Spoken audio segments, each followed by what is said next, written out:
Hello everyone, welcome to my new blog. तो कैसे हैं आप लोग? होप आप सभी लोग अच्छे होंगे। तो आज मैं फिर से आ गई हूँ एक नए ब्लॉग के साथ में, एक नए ऑर्डर के साथ में। तो आज मैं आपके साथ में शेयर कर रही हूँ आज मुझे कितने ऑर्डर रिसीव हुए हैं। तो पूरे दिन में मुझे सिर्फ एक ही ऑर्डर रिसीव हुआ है जो कि शाम के टाइम पे हुआ था। और ऑर्डर था 1 प्लेट छोले भटूरे का, 1 प्लेट गार्लिक मैगी का और 1 रोटी का। तो ऑर्डर की तैयारी में मैं लग गई। और ऑर्डर जिन्होंने किया है वो रिपीटेड कस्टमर ही है और कस्टमर ने ये चौथा ऑर्डर प्लेस किया है।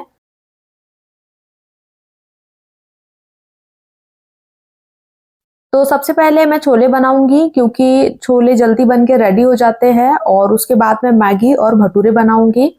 तो छोले के लिए ग्रेवी खत्म हो गई थी टमाटर की, तो टमाटर की ग्रेवी मैं बना रही हूँ। टमाटर को मैंने फ्राई करके फ्रिज में रख दिया था, मॉर्निंग में ही रखा था। और अभी ऑर्डर आने पर ही मैं इसे पीस कर रेडी कर रही हूँ। तो आप भी इसे रख सकते हैं अगर आप टमाटर को फ्राई करके फ्रिज में रख देते हैं, या फिर फ्रीजर में भी अगर आप रखना चाहो तो आप रख सकते हैं। और जब भी ऑर्डर आता है तो आप उसे मिक्सर में पीस के भी बना सकते हो, या फिर अगर आप उसका पेस्ट भी बना के रखते हो तो भी कोई प्रॉब्लम नहीं है। तो आप 3 से 4 दिन के लिए उसे यूज कर सकते हो। तो ये जो कस्टमर है इन्होंने 4 बार ऑर्डर तो कर लिया है, बट अभी तक एक भी बार इन्होंने रेटिंग नहीं दी है। तो बहुत सारे कस्टमर ऐसे हैं जो ऑर्डर करते हैं 6 बार 7 बार ऑर्डर कर लेते हैं बट रेटिंग्स नहीं देते हैं। तो मैगी बनाने के लिए मैं लहसुन को छील रही हूँ क्योंकि लहसुन खत्म हो गया, मैंने छील के नहीं रखा था तो अभी मुझे छीलना पड़ रहा है। अगर हम छील के रख देते हैं तो ज़्यादा जल्दी से प्रोसेस हो जाती है और जल्दी से मैगी बन जाती है। बट अगर लहसुन और प्याज को कट करना होता है तो थोड़ी लंबी प्रोसेस हो जाती है, थोड़ा ज़्यादा टाइम लग जाता है।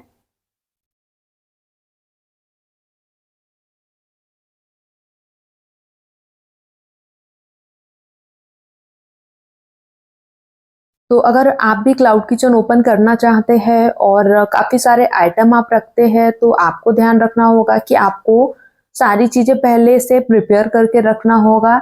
सारी तो नहीं करना होगा बट कुछ चीज़ें ऐसी है जो आपको इंस्टेंट आप नहीं बना पाओगे, और अगर आप बनाने में लग जाओगे तो बस वही चीज़ आप कंप्लीट कर पाओगे और ऑर्डर को कंप्लीट नहीं कर पाओगे। तो इसीलिए आपको आधी चीज़ें पहले से प्रिपेयर करके रखना होगा, क्योंकि ऑर्डर को बनाने के लिए प्रिपेयर करने के लिए ज़्यादा टाइम नहीं देते हैं, उसी टाइम में हमें प्रिपेयर करके देना होता है खाना बना के, और उसी टाइम में हमें पैकिंग भी करनी होती है। तो इसीलिए सारी चीज़ें जब पहले से रेडी होती है तो जल्दी जल्दी हम ऑर्डर को तैयार कर सकते हैं स्विगी या जोमेटो जो टाइम देता है उस टाइम में।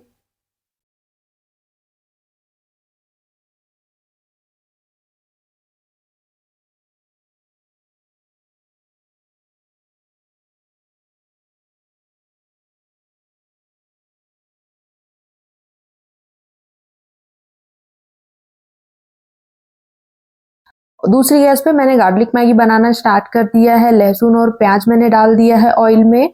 जब तक वो फ्राई हो रहे हैं तब तक मैं दूसरा काम कर लूंगी। और छोले भी बन चुके हैं तो छोले मैंने हटा दिए हैं और ऑयल गरम करने के लिए रख दिया है। ऑयल गरम हो रहा है तब तक मैं प्याज कट कर लूंगी सैलेड बनाने के लिए।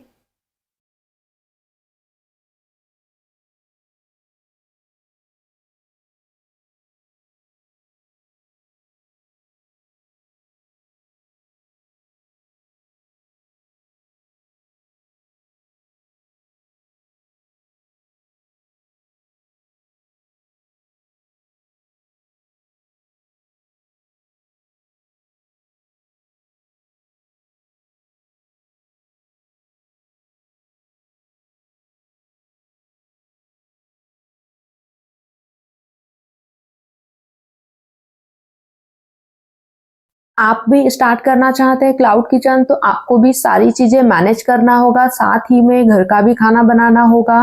आपको ऑर्डर की तैयारी भी करनी होगी। जब भी ऑर्डर आता है कोई भी काम छोड़ के आपको डायरेक्ट ऑर्डर की तैयारी में लग जाना होगा। और ऑर्डर की तैयारी के लिए आपको प्रिपरेशन भी पहले से करनी होगी, तो आधी चीजें आपको पहले से ही तैयार करके रखनी होगी, तभी आप ऑर्डर को टाइम पे हैंडओवर कर पाओगे।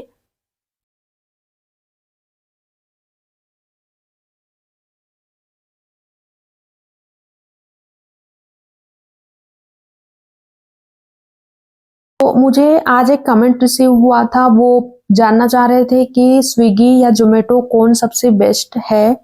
तो देखिए, स्विगी और ज़ोमैटो दोनों ही अच्छे हैं, बट मेरे लिए अभी मैंने जो एक्सपीरियंस लिया है, तो ज़ोमैटो से मुझे ऑर्डर रिसीव हो रहे हैं और थोड़े बहुत ही हो रहे हैं, ज़्यादा नहीं हो रहे हैं। बट स्विगी से मुझे एक भी ऑर्डर अभी रिसीव नहीं हो रहा है। इसीलिए मेरा जो रिस्पॉन्स है, मेरा जो एक्सपीरियंस है स्विगी को लेकर, वो थोड़ा नेगेटिव है। बट ऐसा नहीं है कि आपको भी स्विगी से ऑर्डर नहीं आएँगे और ज़ोमैटो से ऑर्डर आएँगे। वो डिपेंड करता है आपके आइटम फूड के ऊपर और आपके लोकेशन के ऊपर, और स्टार्टिंग में आपको स्विगी भी ऑर्डर्स देगा, उसके बाद में स्विगी ऑर्डर देना बंद कर देता है। तो ज़ोमैटो भी अभी ऑर्डर ज़्यादा नहीं दे रहा है, बट अभी थोड़े बहुत ऑर्डर मुझे रिसीव हो रहे हैं। बट स्विगी से मुझे जब से मैंने ऑनबोर्डिंग फ़ीस कंप्लीट की है, उसके बाद से ऑर्डर रिसीव नहीं हो रहे हैं। अगर पहले से ही ऑर्डर रिसीव नहीं होते तो वो अलग बात थी, बट ऑनबोर्डिंग फ़ीस कंप्लीट होने के बाद में ही ऑर्डर रिसीव नहीं हो रहे हैं। मतलब सिर्फ़ ऑनबोर्डिंग फ़ीस कंप्लीट करने के लिए उन्होंने मुझे ऑर्डर्स दिए थे और उनका ऑनबोर्डिंग फ़ीस कंप्लीट हो गया, साथ ही में उन्होंने कमीशन भी कट किया, जीएसटी गया, मतलब मेरे हाथ में कुछ भी नहीं लगा। तो मेरा पूरा इन्वेस्टमेंट ही गया। तो ऐसा आपके साथ में हो भी सकता है और नहीं भी हो सकता है। इसीलिए मैं आपके साथ में शेयर कर रही हूँ, ताकि आपको पहले से पता हो कि ऐसा भी हो सकता है। क्योंकि देखिए, मेरे साथ हुआ है, हो सकता है ऐसा बहुत लोगों के साथ में हुआ है, बट वो अभी बताए नहीं है या बताना नहीं चाह रहे हैं। तो मैं आपको जो मेरे साथ रियल चीज़ें हो रही है, मैं वही बता रही हूँ। कुछ भी मैं नहीं छुपा रही हूँ आपसे, या फिर कुछ भी मैं एक्स्ट्रा नहीं बता रही हूँ आपको। जो चीज़ें हैं वो रियल ही है, और जो हो रहा है मैं वही आपके साथ में शेयर कर रही हूँ, ताकि मैंने जो स्टार्ट किया है और मैं जो फेस कर रही हूँ वो आपको फेस ना करना पड़े। नहीं तो मेरा वीडियोज़ डालने का कोई मतलब ही नहीं है।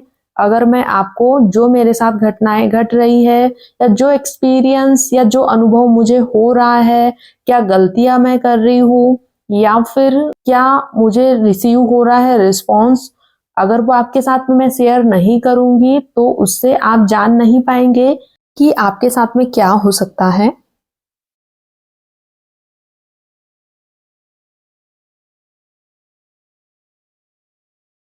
क्योंकि कोई भी बिज़नेस स्टार्ट करता है तो वो यही सोच के करते हैं कि हाँ, मेरे पास इतना इन्वेस्टमेंट है और इस इन्वेस्टमेंट से मैं अपना बिज़नेस ओपन करूँगा या करूँगी, और बिज़नेस ओपन करने के बाद में अगर वो ये चीज़ें फेस करते हैं तो वो बहुत ही डिमोटिवेट हो जाते हैं, और फिर उनका इन्वेस्टमेंट भी लगता है, साथ में वो नेगेटिव भी हो जाते हैं, और फिर वो अपना बिज़नेस बंद कर देते हैं।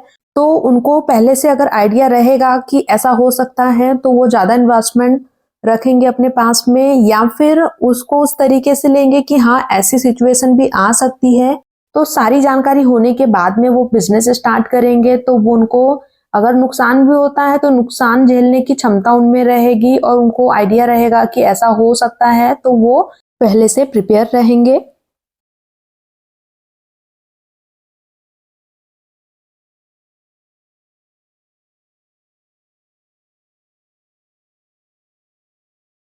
तो मैगी बन चुकी है और फ्लेम को मैंने बंद कर दिया है, और साथ ही में मैंने भटूरे भी बना लिए हैं, और एक सिंगल रोटी का ऑर्डर था, तो रोटी भी मैं अभी बना रही हूँ।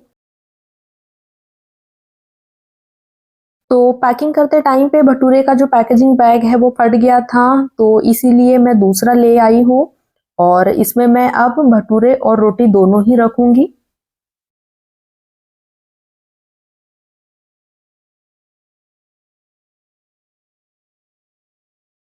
तो ऑर्डर पैक ही कर रही थी कि राइडर भैया का कॉल आ गया कि मैम कब तक ऑर्डर कंप्लीट होगा, क्योंकि राइडर भैया सामने आ चुके हैं, बाहर खड़े हैं। तो मैंने कहा उनको कि भैया थोड़ा सा टाइम लगेगा, क्योंकि टाइम हो गया था और मैंने 2 मिनट एक्स्ट्रा लिए थे, तो इसीलिए अभी मुझे थोड़ा जल्दी-जल्दी करना पड़ेगा। तो भटूरे मैंने पैक कर लिए हैं, रोटी मैंने पैक कर ली है, और साथ ही में अब मैं छोले गरम करने के लिए रख रही हूँ, क्योंकि इतने टाइम में थोड़े बहुत छोले जो है वो ठंडे हो जाते हैं। तो अब मैं मैगी को पैक कर लूँगी। मैगी के ऊपर मैंने मसाला डाल दिया है थोड़ा-सा, और ज़्यादा मसाला अगर हम थोड़ा डाल देते हैं तो अच्छा टेस्ट आता है। तो इसीलिए मैं थोड़ा सा ऊपर से डाल देती हूँ मसाला। और मैगी गर्म रहे इसलिए मैंने मैगी को ढक करके पकाया था। और अगर हम मैगी पकने के बाद में भी उसे ढक करके ही रखते हैं तो मैगी गर्म रहती है और बाद में हमें गर्म करने की ज़रूरत नहीं पड़ती है, तो इसलिए मैं ढक करके ही रखती हूँ।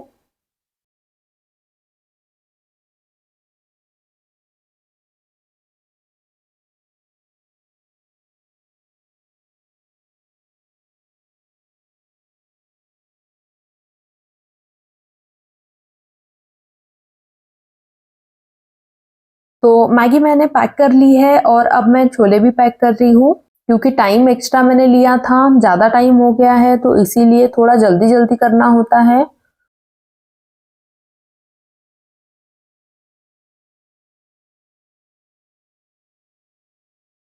तो खाना रेडी हो चुका है और सभी को मैंने पैक भी कर लिया है। अब सभी को मैं एक पैकेजिंग बैग में डाल दूँगी और जल्दी से राइडर भैया को हैंडओवर कर दूँगी।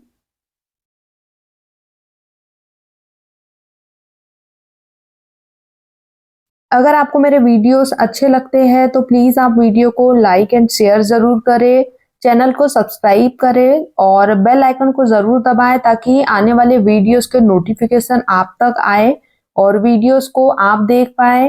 क्योंकि हो सकता है आपको ज़रूरत हो या फिर आपके कोई फ्रेंड हो, आस-पड़ोस में किसी को ज़रूरत हो तो आप उन्हें गाइड कर सकते हैं, बता सकते हैं, तो उनकी भी हेल्प हो जाएगी।